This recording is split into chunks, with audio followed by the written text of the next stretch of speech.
Well, hello everyone, and welcome back to the Econobox garage. The goal for this week is to get the floors all welded in and the rear spring plate reinstalled. I'm also going to look at the rear quarter panels on both sides and see if we need to be ordering parts or if I can just make my own patch panels. Thanks again for stopping by the Econobox garage. I hope you enjoy the video.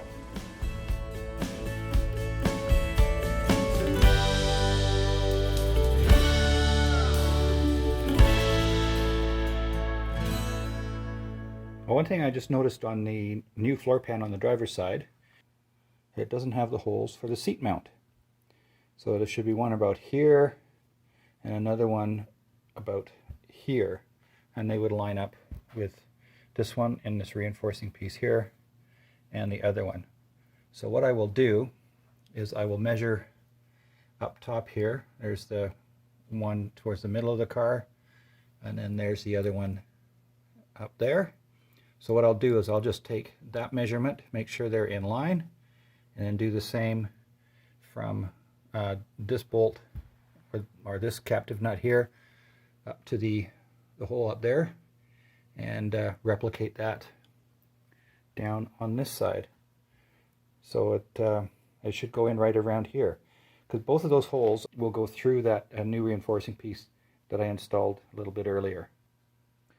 Right now I have the seat holes drilled and to the right size. I've got the spring plate bolted back into place, although I did mess up and cross-threaded this one here, but these three are nice and tight. I have to pick up a new one for here. And to help keep it all aligned, I had the U-bolt just stuck in there, and just to make sure everything was clamped down, I put a bolt through the hole that the locating pin on the spring goes in. So I don't think I have to worry about this being in the wrong spot. So what next step now is to get this final little bit of cleaning up, and I'm going to weld it right along here and in underneath on this side here. Okay, there we have it all welded in now. You can see the weld down here, and then I fixed up the weld, the split down here where I'd cut it, and then welded up in this side up here. Now that it's welded in, I've got a coat of rust converter in there. I think the next thing I'm going to do is I'm going to have a look at the rear quarter panel on the right hand side of the car to see what we're up against there. So once this is all dried up, then I'm going to get a coat of primer on that.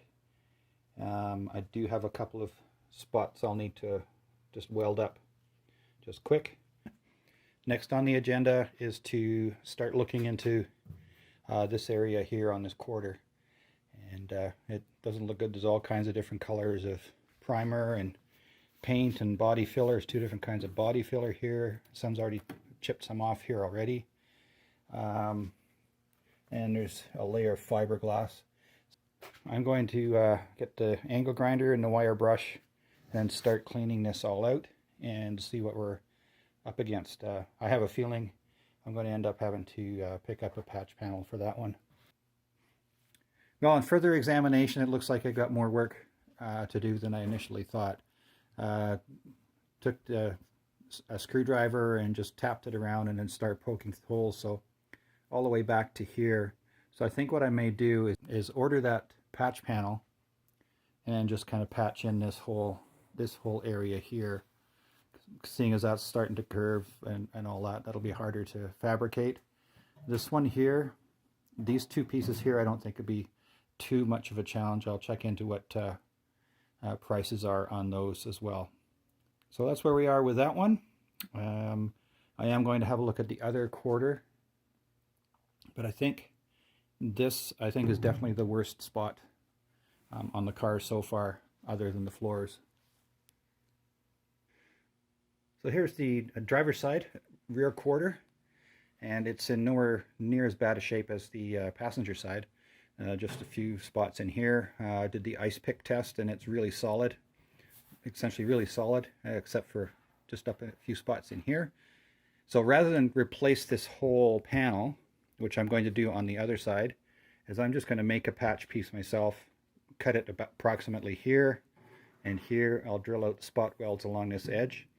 The closing panel on the other side is in excellent condition. So I'll get on to that for next week. In the meantime, I'm going to order a new rear valance. It basically comes down from halfway up the number plate down to the bottom. I'll order that and the passenger side patch from Frog Eye Spares in the UK. But in the meantime, I can get to work on this and a bunch of cleaning and that, and then I can start seam sealing and undercoating. So I just thought I'd share with you some of the new parts I've picked up that will be going in the car. Some new spring plates. These go on top of the springs and through the two smaller holes in the lower spring plate. So this kind of just clamps everything together. So picked up some new grade 8 bolts for those because the other ones all sheared off. I've also had the flywheel resurfaced and the new ring gear installed. And I've got to thank Cetus Automotive here in Calgary for that. I've used them on a lot of projects and they've always been great to deal with.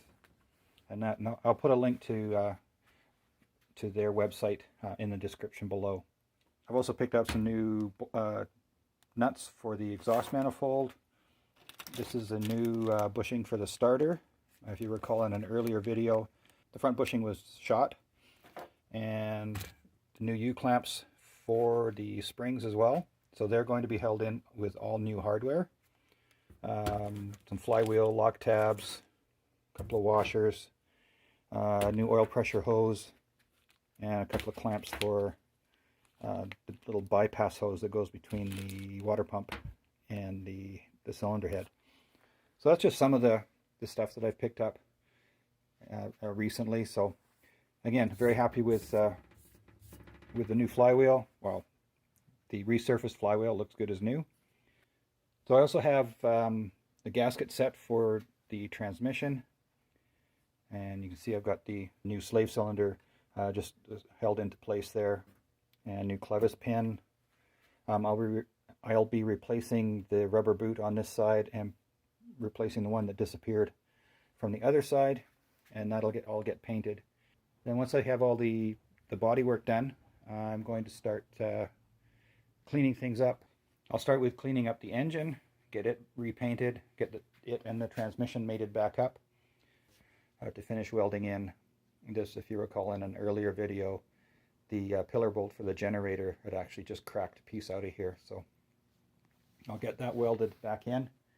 And then also on the back plate for the engine that goes between the engine and transmission, there was the crack through here that you can see quite clearly in this shot. I'll get that welded back up. But before I put all the engine and transmission back together, I'll get to work on the differential. I'm going to replace all the brake lines. I have new hard lines, new soft lines. I'll do a thorough inspection on that and get this all cleaned up and put back in the car. Well, a couple of people have asked about my project board, or whatever you want to call it, on the garage wall here. One of the reasons I called my channel Econobox Garage is I try to do things as economically as possible. So this whiteboard was actually being thrown out by a neighbor. So I grabbed it, pulled the frame off it, cut it in half, and just screwed it right to the back of the garage door. That way it's out of the way but easily accessible. So the purpose of this is mostly to keep track of things that I need to get done. So yeah, you can notice here there's already some stuff crossed off, little bubbles going off to the side. So with the car on the rotisserie, there's all this stuff I need to get done. And then all of this over here. Some of the things, for example, on the brakes, I'm going to need brakes, cylinders, shoes. I'm assuming I've got to check those yet. Things that'll need some cash infusion. I put a little $sign behind it. It's not going to cost me anything to check the brakes or bleed them. I already have a clutch line, and I also already have the remote slave, clutch slave bleeder setup that I picked up from Bugeye Guy. Yeah, so I find it quite handy to do that. It keeps it in sight, and also for our family vehicles too. I have a Festiva that'll be featured in an upcoming video. And basically our family hauler, the Ford Escape, there's some things that need to be done there. And oil changes. I keep track of what the next mileage on that. There you go. I think having this up here kind of saves some time, and obviously I saved a bit of money by grabbing it before the whiteboard before it went in the garbage. So, well, that wraps up another week in the Econobox garage. Please like, comment, and subscribe if you haven't already done so. And if you do subscribe, hit that little bell icon so you'll get notified when the next videos come out. Speaking of the next video, the plan is to get the driver's side rear quarter panel patched up, and perhaps we'll even get started on the seam sealing. Thanks for joining me. We'll see you next time.